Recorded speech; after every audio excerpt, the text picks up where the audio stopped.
स्वागत है यीशु मसीह की प्रेजेंस में। हालेलुया। पवित्र वचन को खोलो, अपने हाथों को उठाओ।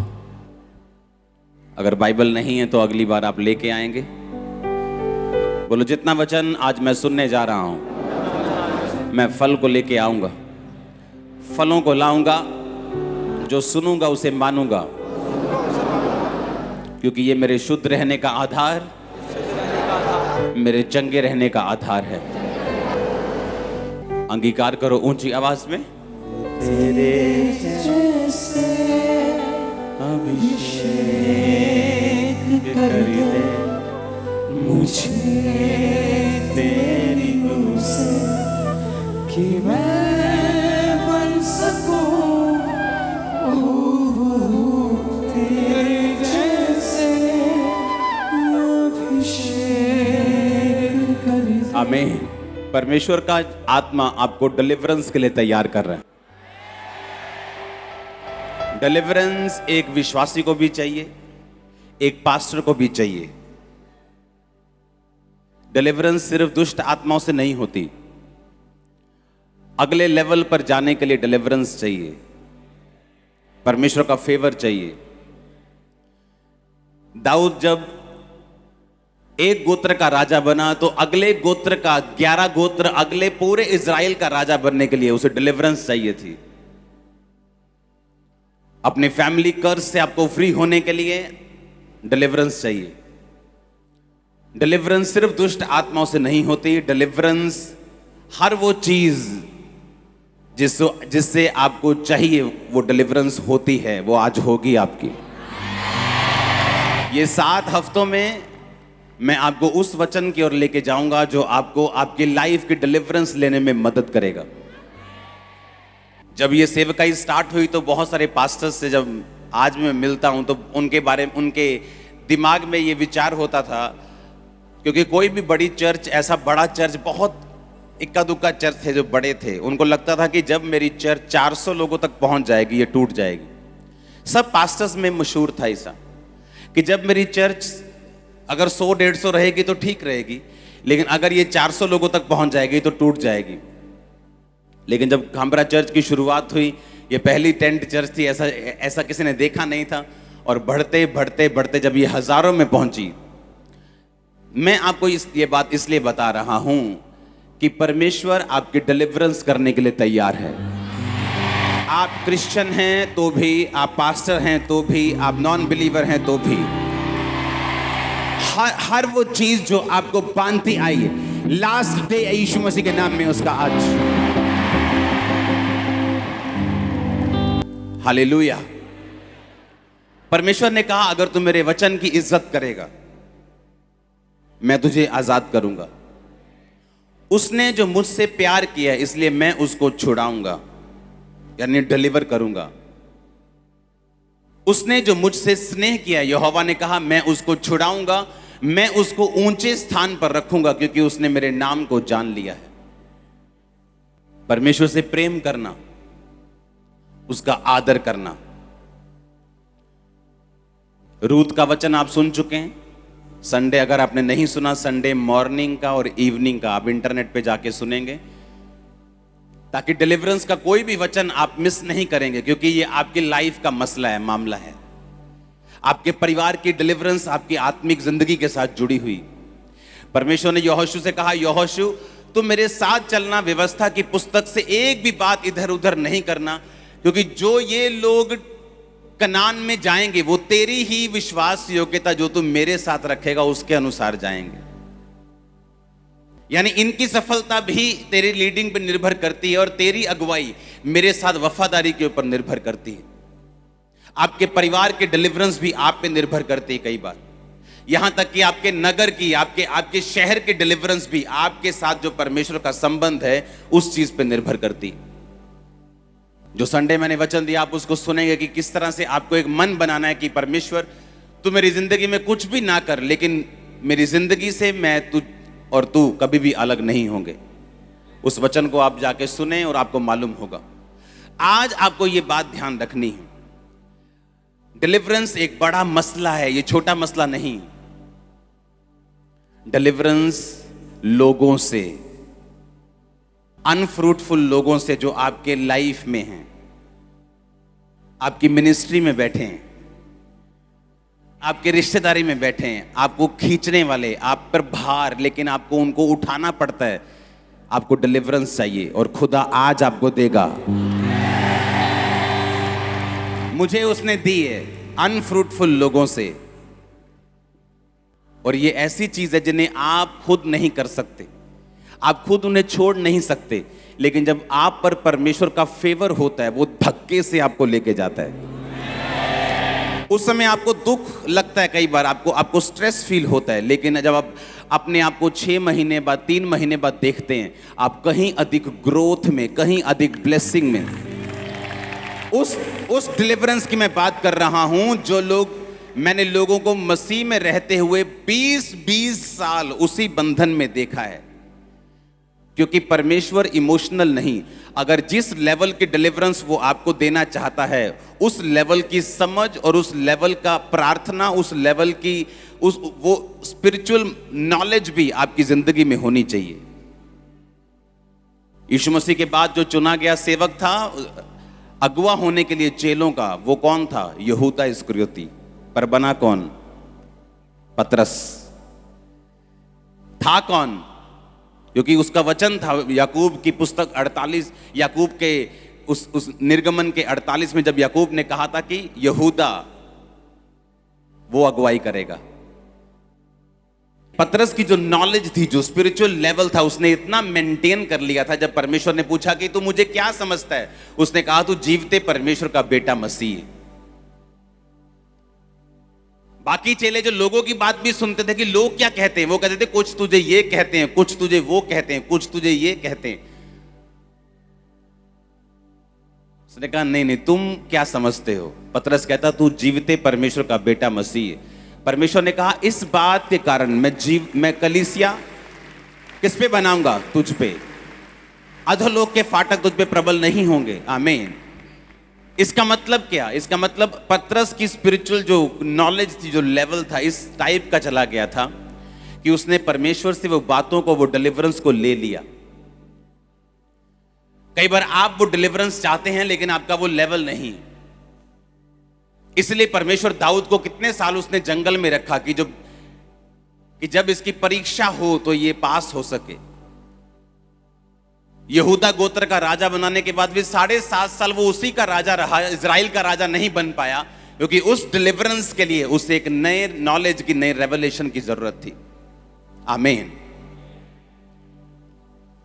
वो डिलीवरेंस जो आपके फाइनेंस की है, आपकी फैमिली की है, आपके बच्चों की है, वो जो आपको एक नेक्स्ट लेवल पे ले जाती है, जिसके लिए आप सोचते हैं कि मैं वहां हूं, काश मैं वहां जाऊं, मेरी फैमिली में भी ऐसा हो, मेरे घर पे भी ऐसा हो, मेरा फाइनेंस का लेवल भी ऐसा हो। वही डिलीवरेंस के लिए मैं आपको इन 7 हफ्तों में तैयार करूंगा। आमीन। यूहन्ना 20 उसकी 24 से 28 आयत तक मैं पढ़ूंगा। परंतु 12 में से एक अर्थात थोमा, जो दिदुमुस कहलाता है, जब यीशु आया तो उनके साथ ना था। जब अन्य चेले उससे कहने लगे हमने प्रभु को देखा है, तब उसने उनसे कहा जब तक मैं उसके हाथों में कीलों के छेद ना देख लूं और कीलों के छेदों में अपनी उंगली ना डाल दूं, उसके पंजर में अपना हाथ ना डाल दूं, तब तक मैं विश्वास नहीं करूंगा। 8 दिन के बाद वो चेले फिर घर के भीतर थे और थोमा उनके साथ था और द्वार बंद थे। तब यीशु आया और उनके बीच में खड़े होकर कहा तुम्हें शांति मिले। तब उसने थोमा से कहा अपनी उंगली यहां लाकर मेरे हाथों को देख और अपना हाथ लाकर मेरे पंजर में डाल और अविश्वासी नहीं परंतु विश्वासी हो। ये सुन थोमा ने उत्तर दिया हे मेरे प्रभु, हे मेरे परमेश्वर। सब बोलो आमीन। यीशु ने कहा तूने मुझे देखा इसलिए विश्वास किया, धन्य वो हैं जिन्होंने बिना देखे विश्वास किया। अगली आयत पढ़ेंगे लूका 22 उसकी 54 से 61 आयत को। ये लूका का यूहन्ना पढ़ेंगे 24 से 29 और लूका 54 से 61 आप नोट करेंगे। लूका 22 से 24 से 61 आयत। ये उस टाइम का जिक्र है जब पतरस को परमेश्वर ने कहा था कि आज रात 3 बार तू मेरा क्या कर देगा? इनकार कर देगा। और बड़ी हैरानी की बात है, पतरस ने जब पहली बार इनकार किया, दूसरी बार इनकार किया, और जब तीसरी बार इनकार किया, 59 आयत अपनी स्क्रीन पे अगर है आपके पास तो सही निकालना। हाँ, फिर थोड़ी देर के बाद किसी ने पतरस को देखकर कहा, तू भी उन्हीं चेलों में से है। पतरस ने कहा, हे मनुष्य, मैं नहीं हूं। कोई घंटे भर बाद एक और मनुष्य दृढ़ता से कहने लगा, निश्चय ये उनके साथ था, क्योंकि ये गलीली है। पतरस ने कहा, हे मनुष्य, मैं नहीं जानता तू क्या कहता है। वह कह ही रहा था, तुरंत मुर्गे ने बांग दी। तब प्रभु ने घूम के पतरस की ओर देखा, और पतरस को प्रभु की वह बात याद आई जो उसने कही थी, आज मुर्गे के बांग देने से पहले तू 3 बार मेरा इनकार करेगा। परमेश्वर यहां है मान लो, और घेरा हुआ लोगों ने, महायाजक के सामने शोर मच रहा है, मार दो यीशु को, मार दो, इसने ऐसा किया, इसने ये परमेश्वर की तौहीन करता है, ये करता है। और सब हजारों लोग इस यीशु मसीह को पकड़े हुए हैं और शोर मच रहा है। और पतरस वो खड़ा है पीछे, कोई जाना खड़ा हो जाए पीछे से, वहां पतरस खड़ा है। सुनो मेरी बात ध्यान से, पतरस कहां खड़ा है? वो पीछे, और यीशु मसीह यहां है। और यीशु मसीह पे आरोप लग रहे हैं कि तूने ये किया, तूने वो किया, तूने ऐसा कर दिया। शोर मच रहा है। मतलब यहां भी अगर आप आपस में बात कर रहे हो तो इसको सुन नहीं सकता इस आदमी को। लेकिन बाइबल कहती जब पतरस ने तीसरी बार इनकार किया और यीशु मसीह को यहां बांधा हुआ इस तरह से, और ऐसे लोग खड़े हैं, लोगों हजारों लाखों लोग यीशु मसीह पे तोहमत लगा रहे हैं, यीशु मसीह चुप है और शोर मचा हुआ है। अगर वर्शिप चल रही हो और आप में से कोई बात कर रहा हो तो सुनता है क्या? और जैसे ही पतरस ने तीसरी बार इनकार किया, बाइबल कहती है यीशु मसीह ने घूम कर उसे देखा।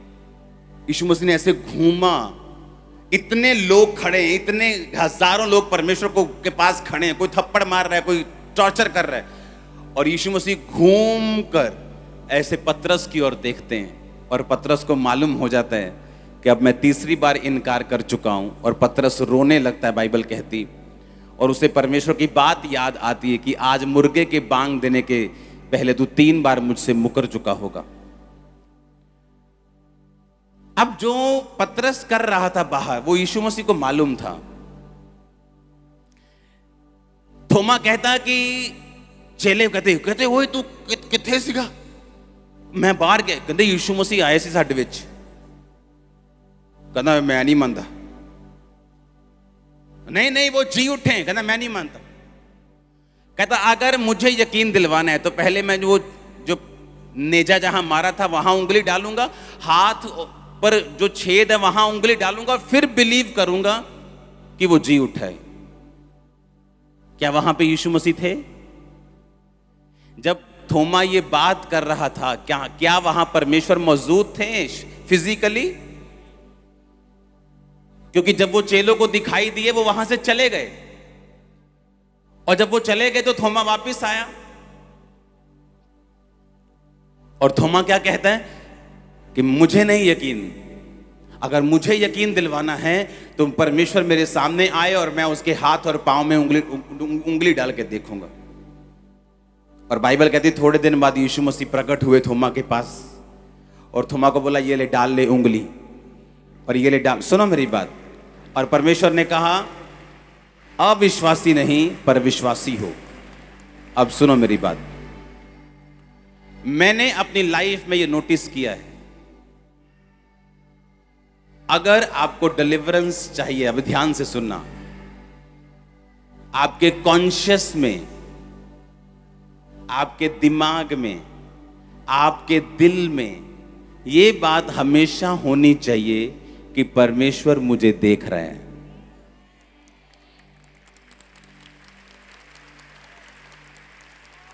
वो मुझे देख रहे हैं,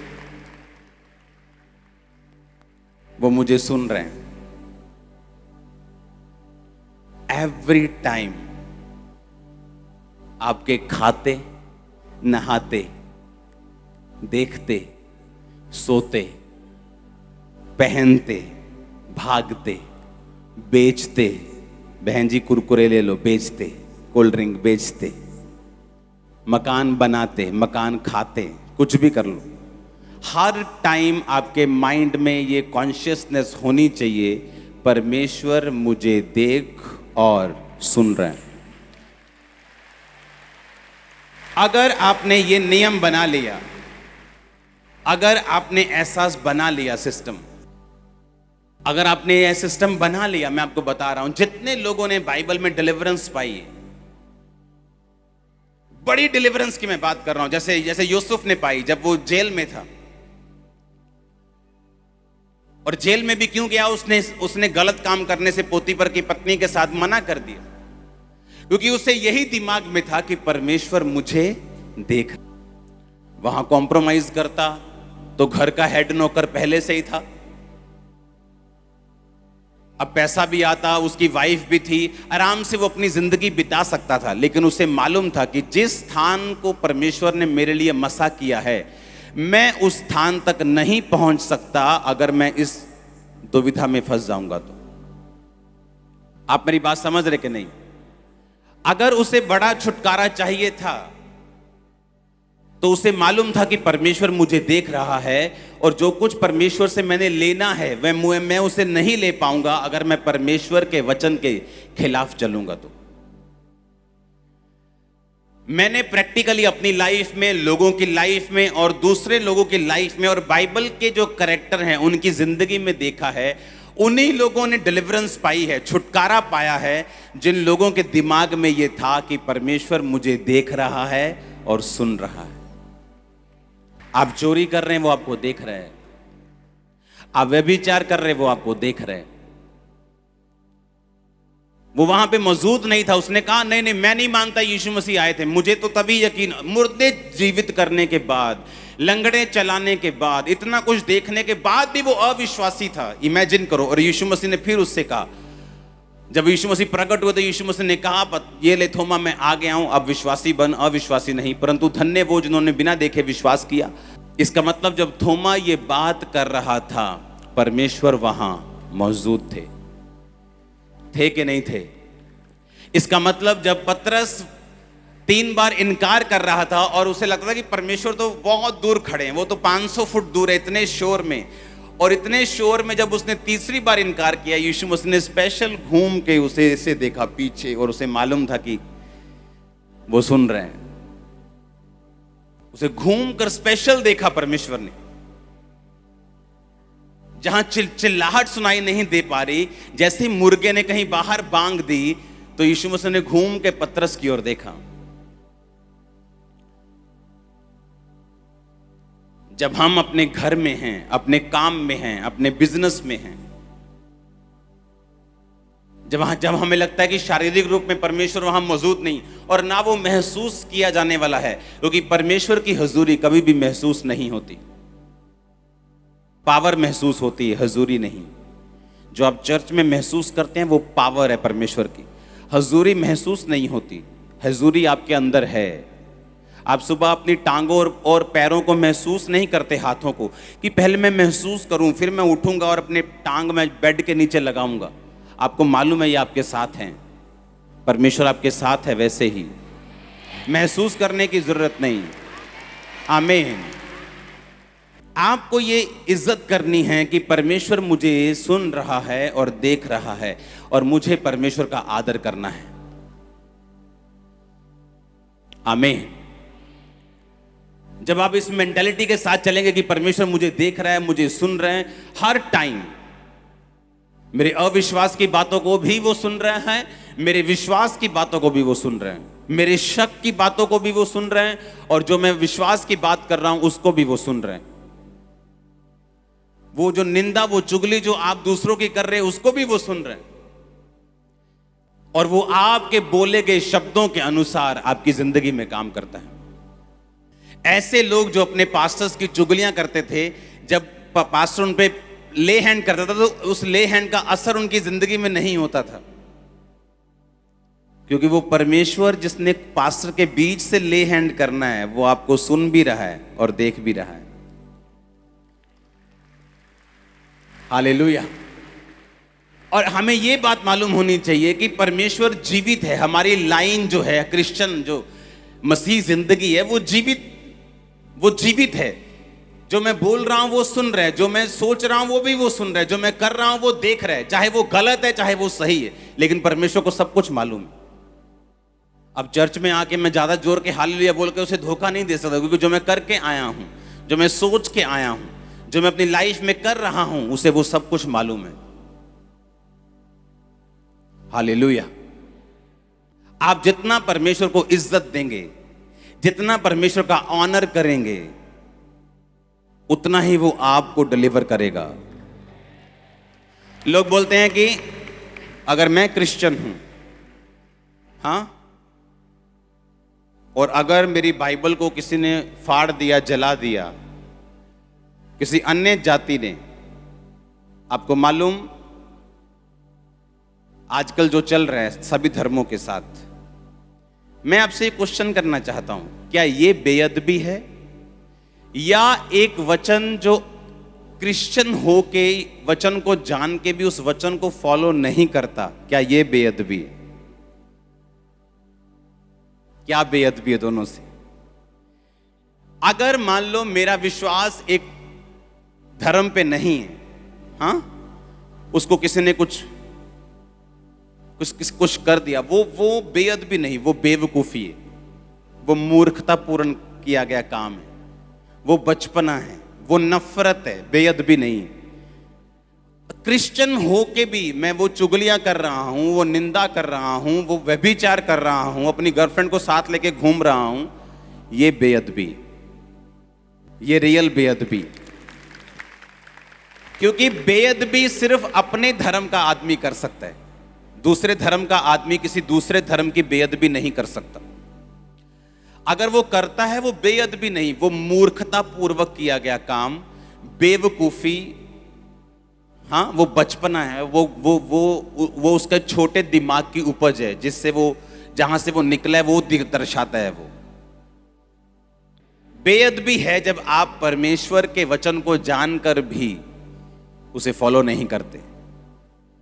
पतरस वहां खड़ा है, यीशु मसीह यहां खड़े, और तीन बार उसने इनकार किया, और तीसरी बार जैसे इनकार किया, परमेश्वर घूम के उसे पीछे कितने फुट दूर देखते हैं, और पतरस हैरान हो जाता है कि यीशु मसीह तक मेरी आवाज तो पहुंच नहीं रही, यीशु मसीह मुझे देख कैसे रहे, पीछे की ओर मुड़ के कैसे मुझे उन्हें मालूम हो गया कि मुर्गे ने बांग दे दी और मैंने 3 बार इनकार कर दिया।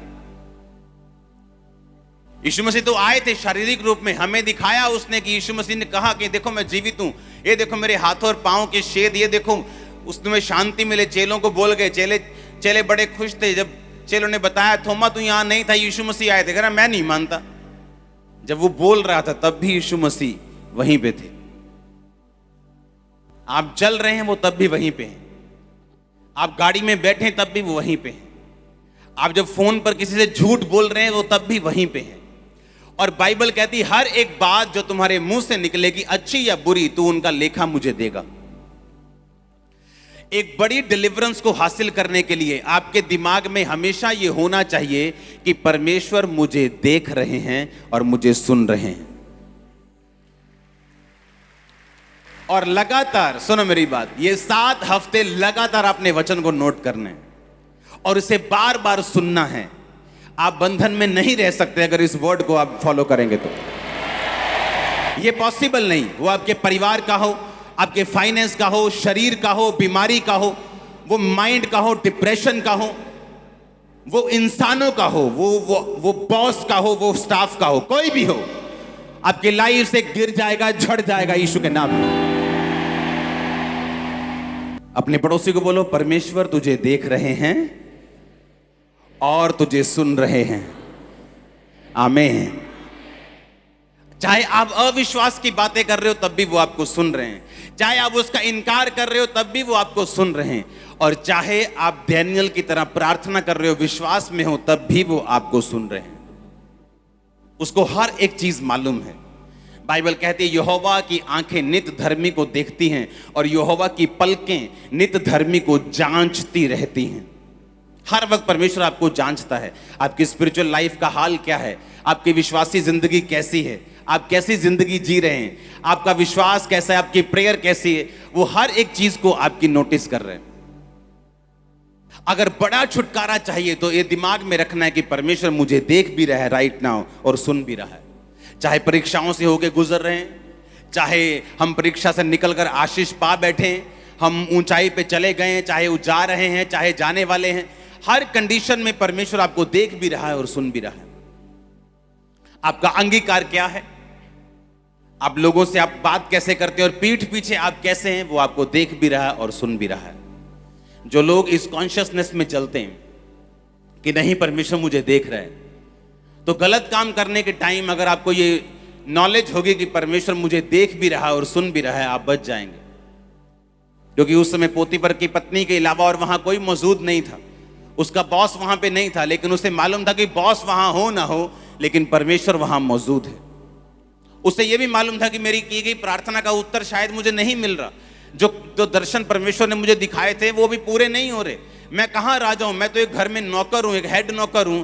वो परमेश्वर का विजन शायद एक आत्मिक इल्यूजन था मेरी लाइफ में। हम जब धर्म में जाते हैं तो इल्यूजन हो जाते हैं, ऐसा होगा, वो शायद ऐसी चीज थी। लेकिन उसे मालूम था, फिर भी वो परमेश्वर के साथ इस कॉन्शियसनेस में रहा कि अगर मैं गलत काम कर रहा हूं तो परमेश्वर मुझे देख रहे हैं, मुझे सुन रहे हैं और मुझे इसका बदला मिलेगा। इसीलिए चाहे मैं छोटी सी छोटी कन्वर्सेशन कर रहा हूं फोन पर, मैसेज पर, मैंने कभी झूठ नहीं बोला। मुझे पता है परमेश्वर मुझे देख रहे हैं और मुझे सुन रहे हैं। अगर मैं जा रहा हूं, अगर मैं जिस जगह पे हूं, मैं वही बताता हूं, मैं यहां पहुंचा हूं, नहीं 10 मिनट नहीं लगेंगे, 15 मिनट लगेंगे, क्योंकि मैं यहां पे हूं। और लोग सरसरी झूठ बोलते हैं, हाँ जी कितने, मैं आ गया जी 5 मिनट, और अभी घर पे टाई लगा रहे हैं। उन्हें आदत है छोटी छोटी बातों में, उन्हें लगता है कि ये जिंदगी जीने का तरीका है, हर बात में गाली निकालना, उन्हें लगता है ये कूल चीज है। और परमेश्वर आपको ट्रेनिंग देगा, उसका आत्मा आपको ट्रेनिंग देगा कि अपनी लाइफ में, फैमिली में, हाउस होल्ड की चीजों में, रोज घरेलू चीजों में, अपने बिजनेस में किस तरह से आपने बिना झूठ और इस कॉन्शियसनेस से चलना है कि परमेश्वर मुझे देख भी रहे हैं और सुन भी रहे हैं। और जब ये प्रैक्टिस करनी आपको आ गई, आपको परमेश्वर प्रैक्टिस करवाएगा, पवित्र आत्मा से जब आप मांगेंगे वो आपकी मदद करेगा कि आप इस हिसाब से चल सके कि परमेश्वर आपको देख रहा है, वो सुन रहा है। तो होता क्या है, जब आप इस कॉन्शियसनेस में, इस दिमाग से, इस सोच से चलना शुरू होते हैं, परमेश्वर आपको डिलीवरेंस के लिए तैयार करता है। एक परिवार जिसमें सब कुछ है, पैसा है, ताकत है, शोहरत है, लेकिन उसका एक ही बेटा अगर बिगड़ जाए तो उसे डिलीवरेंस की जरूरत है, और वो उनकी मानने के लिए तैयार नहीं। उसकी सोच अलग है, उसने अपनी सोच बना के रखी। अब उस चीज से अगर कोई आपको डिलीवर कर सकता है तो वो सिर्फ परमेश्वर है। आपकी लाइफ में ऐसे मसले जरूर आएंगे, हर एक बंदे की लाइफ में, जहां उसको कोई मेडिकल साइंस, कोई इंसान, कोई मां, कोई बाप, कोई भाई, कोई अमीर गरीब, कोई पॉलिटिशियन, कोई बंदा उसे डिलीवर नहीं कर सकता जब तक परमेश्वर उसकी जिंदगी में ना हो तो। हालेलुया। इसलिए हम दुनियावी तौर पे बड़े सक्सेसफुल लोगों को देखते हैं, लेकिन जब हम उनकी जिंदगी में झांकते हैं, उनकी जिंदगी में बहुत सारे ऐसे फेलियर्स हैं, बहुत सारे ऐसी प्रॉब्लम्स हैं जिनका वो हल खुद नहीं कर पाए, और बहुत सारे फेलियर्स जो उनकी लाइफ में हैं, उनके पर्सनल लाइफ में, उनकी फैमिली में हैं, वो कुछ नहीं कर पाए उस चीज के लिए। उन्हें लगता है कि ये लाइफ का हिस्सा है, ऐसा आजकल चलता है, दुनिया है, ये जिंदगी है, ये जिंदगी एक संघर्ष है, उन्हें ऐसा लगता है, पर ऐसा है नहीं। इसलिए परमेश्वर की हमको जरूरत है। जिनके पास पैसा है उनको भी, और जिनके पास नहीं है उनको भी, क्योंकि जिन चीजों से परमेश्वर आपको छुटकारा देगा, उन्हें उन चीजों से कोई दुनिया की ताकत आपको छुटकारा नहीं दे सकती। Hallelujah, hallelujah. उसने आपको चुना है बड़े काम करने के लिए, और वही आपको डिलीवर करना चाहता है। लेकिन उस डिलीवरेंस के लिए वो आपको तैयार करना चाहता है, कि जिस तैयारी से वो आपको तैयार करेगा ताकि आपकी जिंदगी में वो कार्य कर सके। कोई शक नहीं, परमेश्वर चाहता है दाऊद जैसे लोगों को वो राजा की कुर्सी पे बैठे, लेकिन उसके लिए जो तैयारी होनी थी वो 37.5 साल उसकी तैयारी चली, और 37.5 साल की उम्र में बाइबल कहती है वो पूरे इज़राइल का राजा बना। अपने पड़ोसी को बोलो, परमेश्वर तुझे देख और सुन रहा है। आंखों को बंद करके इमेजिन करो जो आपने आज बोला, जो आज आपने किया, जो आज आप सोच रहे थे, जो आज आप मांग रहे थे, हर एक चीज परमेश्वर के द्वारा वो नोटिस की गई और वो आपसे प्यार करता है, वो आपको छुड़ाना चाहता है। उसने कहा तुम जगत की क्या हो? ज्योति हो। उसने तुमको अगुवा होने के लिए ठहराया, तुम्हें गाइड करने के लिए ठहराया, और वो ये चाहता है कि तुम्हें इस बात की पूरी नॉलेज, और तुम इस मैंने लोगों को देखा है, क्रिश्चियन हैं, वो चर्च भी आते हैं, प्रार्थना भी करते हैं, रोजे भी रखते हैं, बोते भी हैं, लेकिन इस कॉन्शियसनेस में नहीं जीते कि परमेश्वर मुझे हर समय देख रहा है और सुन रहा है। एवरी टाइम, रोज रात को सोते वक्त भी मेरे को, नहाते वक्त भी मेरे को, खाते वक्त भी मेरे को, पीते वक्त भी मुझे देख रहा है और सुन रहे हैं। एवरी टाइम, हर समय वो आपको देख रहा है और सुन रहा है। आपके शब्द, आपकी चीजें वो आपको देख रहा है और आपको सुन रहे हैं। उसी हिसाब से वो आपको तैयार करेगा, उसी हिसाब से वो आपको बदला देगा कि वो आपको हर टाइम उसने देखा भी और सुना भी। उसने कहा तुम, मेरी पलकें नित तुमको जांचती और मेरी आंखें नित तुमको देखती हैं। अगर आप अपनी स्पिरिचुअल लाइफ के बारे में सीरियस है तो परमेश्वर भी सीरियस है, क्योंकि उसने आपको छुटकारा देने के लिए और उसके बाद आपको लोगों को छुटकारा देने के लिए इस्तेमाल करना है। और ये परमेश्वर का मिशन है, मालूम है आपको? ये परमेश्वर का डिवाइन मिशन है, ये उसका मिशन है। क्यों वो आपको छुटकारा देना चाहते हैं? क्यों वो चाहता है कि आप इस कॉन्शियसनेस में जिएं? क्योंकि परमेश्वर का मकसद है आपको स्वर्ग में लेके जाना, रूहों को बचाना। एक लेबर को बचा सकता है, एक मिस्त्री से रोज मिलता है, एक जॉब करने वाला अपने स्टाफ से, बॉस से रोज मिलता है, एक बिजनेसमैन रोज अपने बिजनेस में जाता है। हाँ, एक डॉक्टर अगर क्रिश्चियन है तो रोज वो डॉक्टर से, नर्स से मिलते हैं। क्यों परमेश्वर ने उनको बचाया? ताकि वो अपने जैसे लोगों को बचा सकें। जब राजू श्रीवास्तव बीमार थे, मालूम है, कॉमेडियन, तो जॉनी लीवर से मेरी बात होती थी, तो एक दिन वो गए वहां पे हॉस्पिटल में और उस पे ले हैंड करके आए। जिस दिन ले हैंड हुआ उस दिन के बाद उसके जो प्रॉब्लम थी वो सॉल्व हो गई।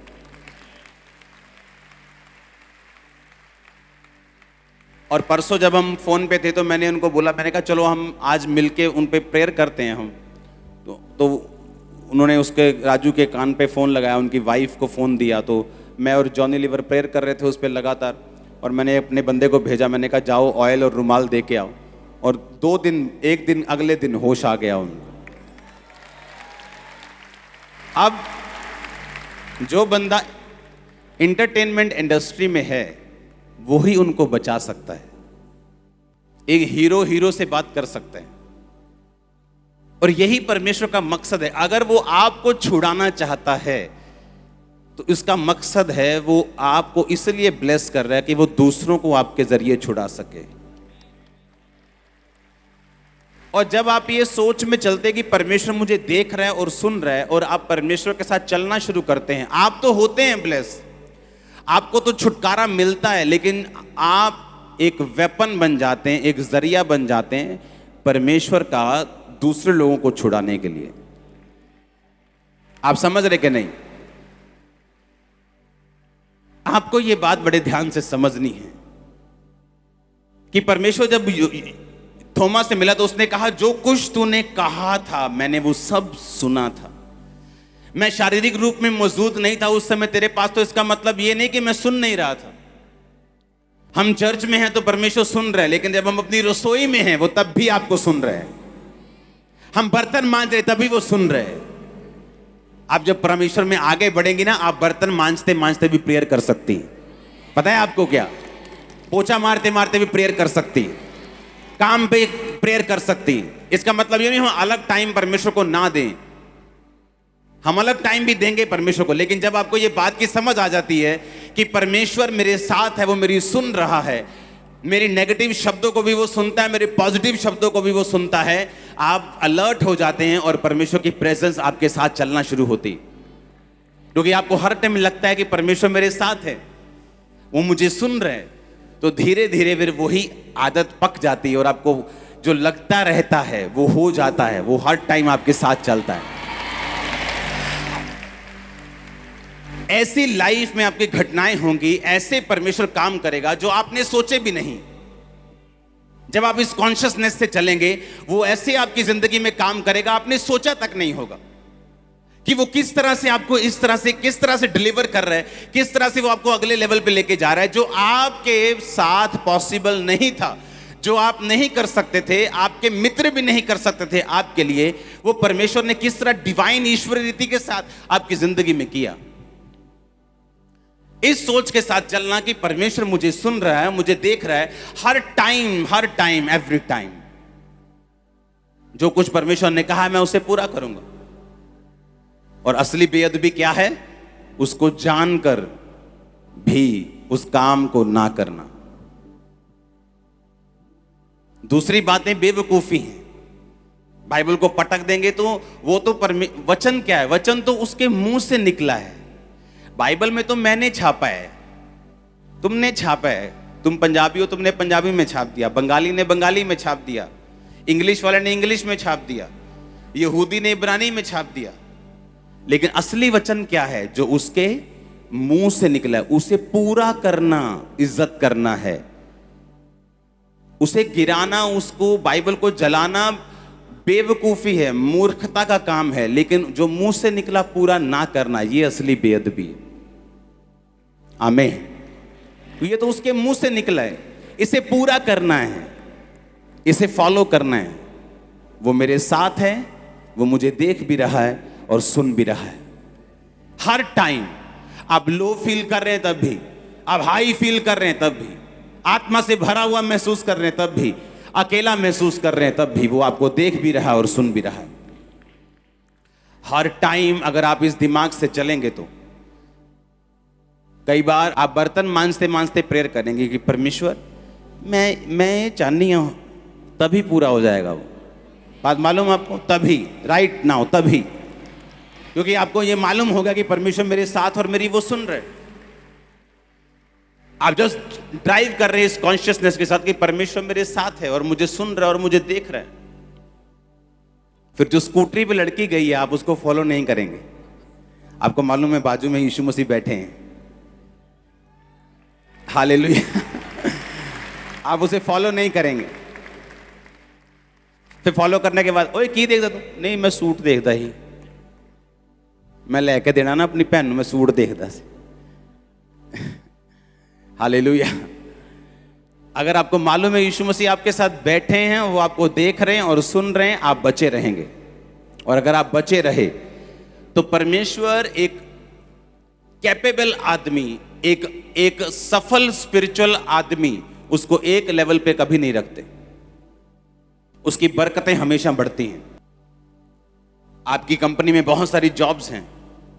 आपने एक जॉब के लिए आदमी आपको 10वीं वाला चाहिए, आपने भर्ती कर लिया, उसने 10वीं की, पर वो आदमी अपने आप को इंप्रूव करता गया, 12वीं बीए कर ली, आगे पढ़ गया, पीएचडी कर ली। अब आपको पीएचडी वाला भी चाहिए और आप उसी व्यक्ति को फिर ऊपर कर देंगे क्योंकि आपको वो बंदा चाहिए, 10वीं वाले और आ जाएंगे। हाँ या ना? आप उसे 10वीं वाली जॉब में नहीं रखेंगे क्योंकि उसने अपने आप को इंप्रूव किया है। आत्मा में भी जो अपने आप को लगातार बढ़ाते रहते हैं, परमेश्वर उनके लेवल को बढ़ाता रहता है। आप एक जगह नहीं रह पाएंगे, या आपका वही स्पिरिचुअल लेवल, आप वहीं खड़े हैं उसी बरकत में, ऐसा नहीं होगा। आपकी बरकतें बढ़ती जाएंगी, आपकी ब्लेसिंग्स बढ़ती जाएंगी। आपको जस्ट अपने आप को आत्मा में बढ़ाना है। यहां से जाएंगे तो क्या सोच के जाना है? परमेश्वर मुझे देख भी रहा है और सुन भी रहा है। झूठ बोलते वक्त, घर में काम करते वक्त, अपनी दरानी और जेठानी से नफरत करते वक्त सोच लेना कि परमेश्वर आपको देख भी रहा है और सुन भी रहा है। और उसने कहा, मैं तेरे देखे, तेरे सुनने, तेरे बोलने के अनुसार जो तू अपने मुंह से निकालेगा, चाहे वो बातें अच्छी हो चाहे बुरी, हर एक बात का तुझे लेखा दूंगा।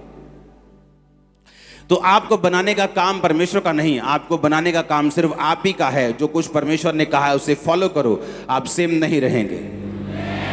आप इस वचन के अनुसार चलेंगे कि परमेश्वर मुझे देख रहा है, वो मुझे सुन रहे हैं। हर टाइम आप इस कॉन्शियसनेस से, इस विवेक से, इस सोच से चलेंगे अपने पास कि परमेश्वर मुझे देख भी रहा है और सुन भी रहा है। हीलिंग आसान हो जाएगी, डिलीवरेंस आसान हो जाएगी।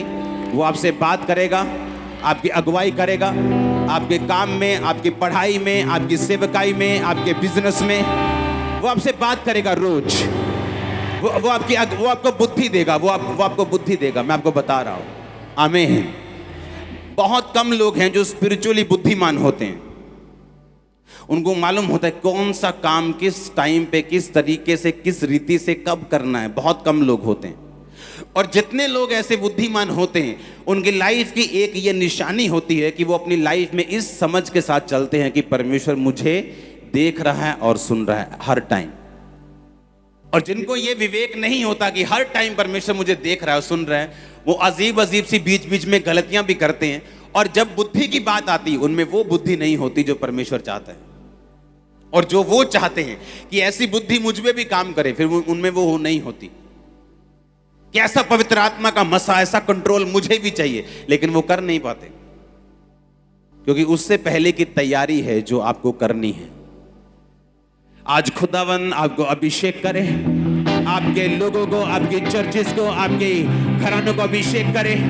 आपकी जिंदगियां आज से सेम ना रहे यीशु मसीह के नाम में। हर वो चीज जो मुर्दा है वो जी उठे यीशु के नाम में। हर एक पाप जो आपको पीछे खींचता है निकल जाए यीशु मसीह के नाम में। आपकी लाइफ आज ब्लेस्ड हो। आपका आमीन जितना ऊंचा और लंबा, आपकी ब्लेसिंग उतनी ऊंची और लंबी। Hallelujah, hallelujah. हमारे YouTube चैनल को सब्सक्राइब करें ताकि आप परमेश्वर के गहरे भेदों को जान सकें कि कैसे आप परमेश्वर में बढ़ सकते हैं, कैसे आप दुष्ट आत्माओं से, नशों से, बीमारियों से और वंशों के श्रापों से आजाद हो सकते हैं।